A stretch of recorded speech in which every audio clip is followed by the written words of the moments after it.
আজকেও যথারীতি দুপুরের খাবার দাবার নিয়ে চলে এলাম।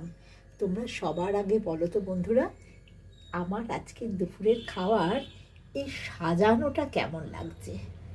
এটা আগে আমাকে ঝপঝপ তোমরা লিখে জানাও। আজকে জানো তো, একদম সাদা মাটা নিরামিষ খাওয়া দাওয়া।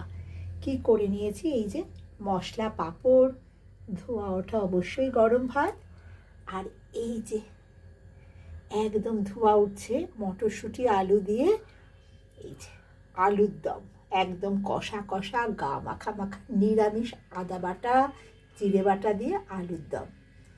আর তার সাথে অবশ্যই আছে ঘন ঘন মুসুরির ডাল, ধনে পাতা দিয়েছি, শুকনো লঙ্কা ফোড়ন, পাঁচ ফোড়ন দিয়ে মুসুরির ডাল, আর আছে আলুর দম আর পাঁপড়। এই আজকে দুপুরের খাবার দাবার, একদম সাদা মাটা রান্না। তোমরা আজকে কি রান্না করেছো একটু ঝটপট লিখে জানাও, আমিও একটু শুনি তোমরা আজকে দুপুরে কি খাওয়া দাওয়া করছো।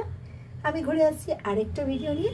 এখন ঝটপট খাওয়া দাওয়া সেরে নিই, তোমরাও খেয়ে নাও বন্ধুরা, অনেকটা বেলা হলো।